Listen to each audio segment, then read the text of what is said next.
ये कहानी एक बूढ़ी माँ सुमित्रा देवी की है, जिसे उसका बेटा रमेश और बहू नीता कड़ाके की ठंड में घर से निकाल देते हैं।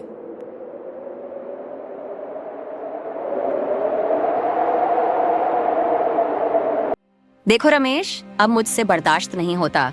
कब तक तुम्हारी माँ को पालती रहूंगी? घर में वैसे ही खाने के लाले पड़े हैं, ऊपर से इनकी दवाइयों का खर्चा।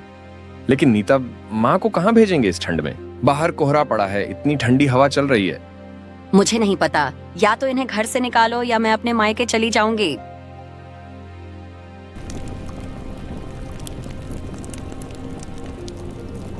अम्मा, अब बस बहुत हो गया। इस घर में तुम्हारे लिए कोई जगह नहीं है।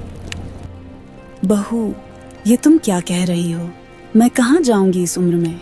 माँ, अब हमें तुम्हारा बोझ नहीं चाहिए। घर छोटा है, जगह नहीं है। तुम बस बैठी रहती हो, कुछ नहीं करती और हमेशा हमारे कामों में दखल देती हो। बेटा, मैं तुम्हारी माँ हूँ। तुम्हारी परवरिश की है मैंने। क्या अब तुम्हारे दिल में मेरे लिए कोई जगह नहीं बची? मैं अब बूढ़ी हो गई हूँ, हड्डियाँ कमजोर हो गई हैं, काम करने की ताकत नहीं रही। फिर भी तुम मुझे इस हालत में बाहर भेजने की बात कर रहे हो? रहने दो अम्मा, ये रोने धोने का नाटक हमारे सामने मत करो। जब तुम्हारे पास अपने खर्चों के लिए कुछ नहीं है तो क्यों हमारे सिर पर बैठी हो? बहू, मैंने तुम्हें अपनी बेटी माना था। क्या एक बेटी अपनी माँ के साथ ऐसा करती है? माँ, ये नाटक हमारे सामने मत करो। हमें भी अपनी जिंदगी जीनी है। हर वक्त तुम्हारी जिम्मेदारी उठाते नहीं रह सकते। मैं बहुत ज्यादा खर्चा नहीं करती बेटा। बस 2 वक्त की रोटी और सिर पर छत चाहिए। ओफो, यही तो समस्या है अम्मा। हमें अब तुम्हारा खर्च नहीं उठाना। घर में जगह नहीं बची तुम्हारे लिए। पर बेटा, ये घर तुम्हारे ससुर जी ने बनाया था। क्या अब इस घर में मेरे लिए एक कोना भी नहीं?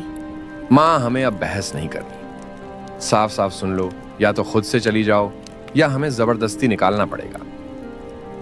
मेरा ही बेटा, मेरी ही कोख से जन्मा बेटा आज मुझे घर से निकालने की बात कर रहा है। बेटा, कम से कम आज की रात रहने दो। सुबह होते ही कहीं चली जाऊंगी। नहीं माँ, अभी इसी वक्त जाओ। बेटा, ये तू क्या कर रहा है? बहुत हो गया नाटक, अब जाओ यहाँ से।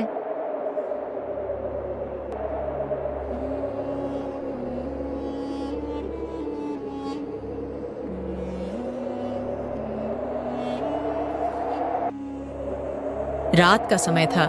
तेज ठंडी हवा चल रही थी। सुमित्रा देवी कांप रही थी। उनका शरीर थरथरा रहा था। साथ में बस एक पुरानी शॉल थी जिसे उसने कसकर लपेट रखा था। हे भगवान, मैंने कौन सा पाप किया था जो अपने ही बेटे और बहू ने मुझे घर से निकाल दिया? वह सड़क के किनारे एक पेड़ के नीचे जाकर बैठ जाती है। ठंड के मारे उनकी सांसें तेज चल रही थीं। कुछ राहगीर उसे देखकर भी आगे बढ़ जाते हैं। कोई ध्यान नहीं देता।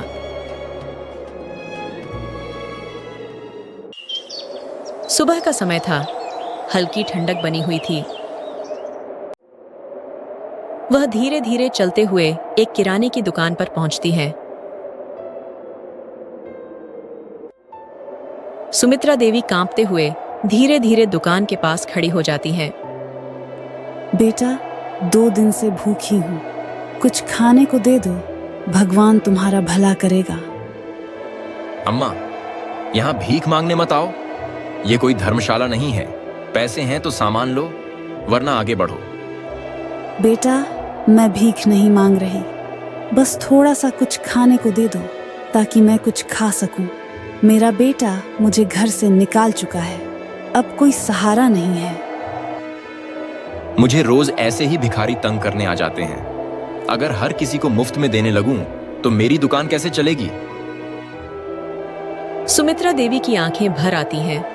वे गहरी सांस लेकर खुद को संभालती हैं और भारी कदमों से वापस लौट जाती हैं।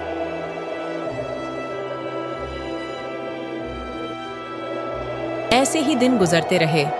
सुमित्रा देवी सुबह से शाम तक उसी पेड़ के नीचे बैठी रहती, भूखी प्यासी, थकी हारी। गांव के लोग आते जाते, कोई एक नजर देखता, कोई अनदेखा कर चला जाता, लेकिन किसी ने भी उसकी मदद करने की नहीं सोची। कई बार उन्होंने लोगों की तरफ आंस भरी नजरों से देखा, शायद कोई पूछे कि वह इस हाल में क्यों बैठी हैं, शायद कोई एक रोटी ही दे दे, लेकिन किसी को फर्क नहीं पड़ा। कुछ लोग तो यह सोचकर दूर चले जाते कि अगर उसकी मदद कर दी तो कहीं रोज का झंझट न बन जाए।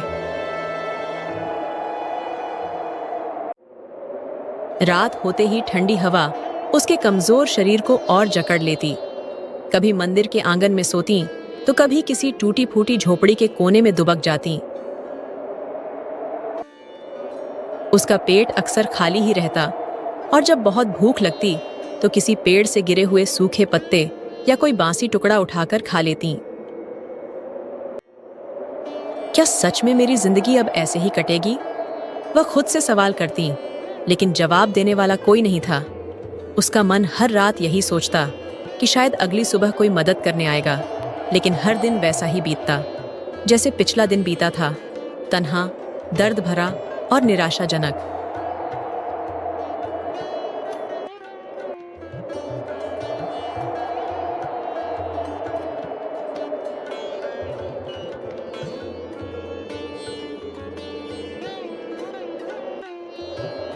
माँ जी, आप यहाँ रोज बैठी रहती हैं, क्या आपने कुछ खाया? बेटी, कई दिनों से पेट भर कर कुछ नहीं खाया। लोग आते जाते हैं लेकिन कोई नहीं पूछता। ये लो माँ जी, पहले कुछ खा लो, ठंड भी बढ़ रही है, भूखे रहोगी तो तबीयत और खराब हो जाएगी। बेटी, तेरा नाम क्या है? तू कितनी अच्छी है, भगवान तुझे खुश रखे।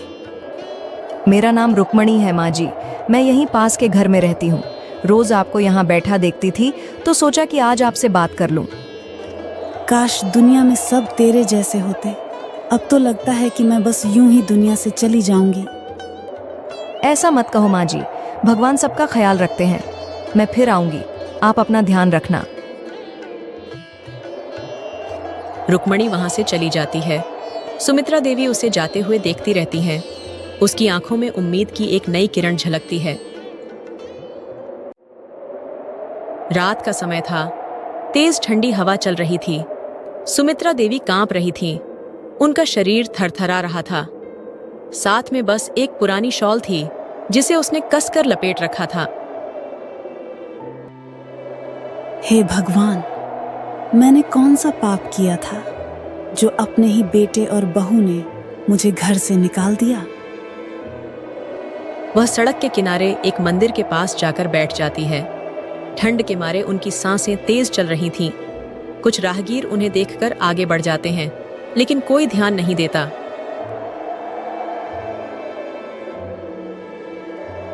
एक गरीब चाय वाला रामलाल, जो रोज मंदिर के पास चाय बेचता है, सुमित्रा देवी को देखता है।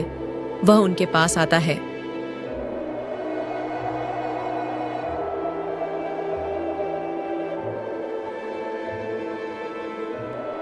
माँ जी, इतनी ठंड में यहाँ क्यों बैठी हो? क्या हुआ आपको? बेटा, मेरा अपना घर था, पर अब मेरे लिए वहां जगह नहीं बची। ऐसा मत कहिए माँ जी, चलिए मेरे छोटे से झोपड़ी में चलिए। वहां ज्यादा कुछ नहीं है, मगर कम से कम ये ठंडी हवा नहीं लगेगी। सुमित्रा देवी रामलाल के साथ चल देती हैं। वह उन्हें अपनी झोपड़ी में ले जाता है, जहां उसकी पत्नी गौरी एक चूल्हे पर खाना बना रही होती है।